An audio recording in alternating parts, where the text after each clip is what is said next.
Hello, everybody. This is Dr. Jesse Jackson, the third best-selling author and facilitator of the Don't Kick 'Em Out book and training series. I have a very critical question for you, and it is, what percentage of your students at your school are impoverished? And the way we'd evaluate this is free and reduced lunch, our Title I population. Now, the reason this becomes relevant is it goes back to our foundation, and that is that poverty is not money. That notion or that idea is not accurate. It's not true at all.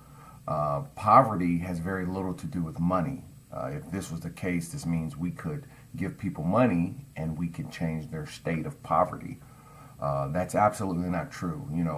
Money issues, there's a difference between poor and poverty.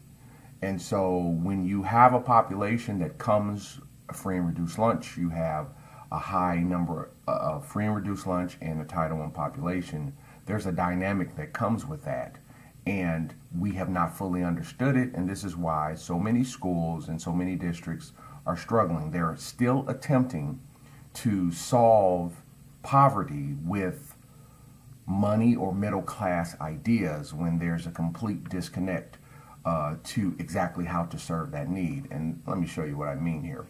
Now, I like to say if your school is over 35%, you are clearly in a crisis zone. Now, most schools don't even realize they're in crisis. They think this is just the normal way school works. So you take a school like I was at today, their enrollment is low. They've approximately lost about 180 students. I mean, that could translate anywhere from a real-time $400,000-$500,000 to well over $1 million. And I always like to ask people, what company can lose those that type of resource? And my advantage is I always approach things from a very a business standpoint, and I approach things from a therapeutic standpoint, because this is what is the continual barriers in our school. I don't spend my energy on teaching people how to teach. I mean, there are people who do that. What we see our schools failing is they do not know how to manage the population, which is their clients. And this, if you have a highly populated Title I school and you have a high population of free and reduced lunch and you're over 30%, see, and the key is to understand is that a small percentage can dominate the entire program. I've seen Title I population as small as 5% almost ruin a school. So you have a suburban district and they begin to get a small percentage of kids who come from the urban city or are being bussed in from certain places. And I've seen it completely change and destroy the culture of a school district and a school building. I've seen it. I've seen a school district that had 1,500 kids, was one of the highest ranking districts in the country, always stellar, always blue ribbon. Over the course of 2 years, they got roughly about 44 plus kids who came from a urban area which was on the outside of the city. 44 kids, black and brown, in this particular situation, and within 18 months, that district was cited for disproportionality. Literally about half the kids were referred for special ed, and about well over 30 of the 44 were all suspended. So what is that telling you? Exactly what I just highlighted is the actual reality.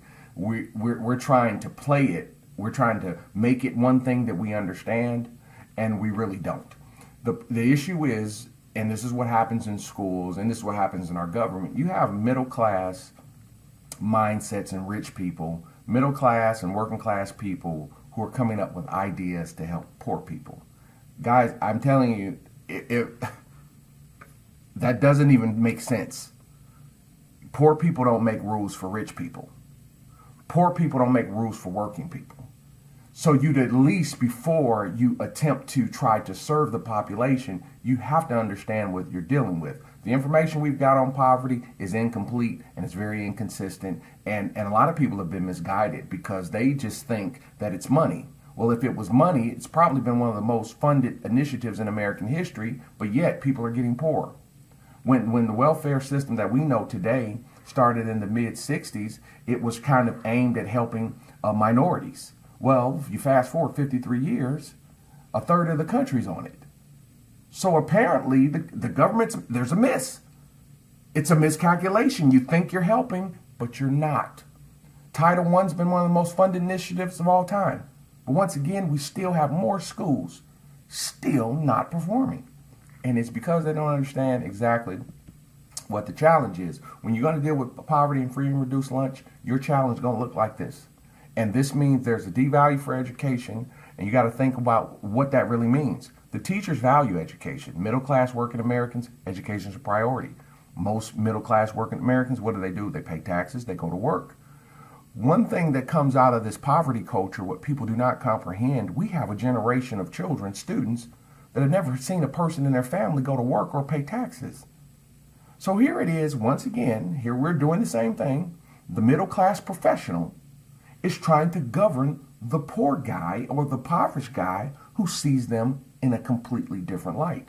This is why so many kids come to school with a babysitter mentality. Like, I have to come here and I'm not really taking you seriously. It's nothing wrong with these kids' brain. It's something wrong with their emotions and the way they're wired, and that's what poverty is. It does a huge damage to our emotions and our belief system. And that's why you see there's so much manipulation. There's so much taking advantage of things. You can't get along with peers, can't follow instructions, don't take education seriously, sexual misconduct on campus, depression, which is a very prevalent thing in impoverished worlds, learning disabilities, poor self-image, hatred for authority, anger and hostility. The reading scores are consistently poor. Substance abuse issues that are more of the marijuana base, and I'm consistently making that connection with this generation. And this, I'm talking about within this last 5 to 10 years, they're using marijuana for depression. They're smoking before they come to school, smoking at school, smoking when they leave school, and smoke some marijuana to put them to sleep. Anybody knows that's a sign of depression. They're not smoking marijuana to turn up. They're trying to turn down. That's no good, man. That's no good. So what are we saying?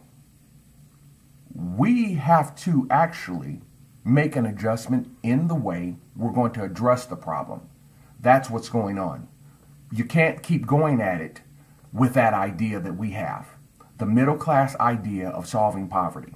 It does not work. And the thing why I'm able to prove this, you can take well-researched, outstanding models such as PBS, restorative practices. These things are solid.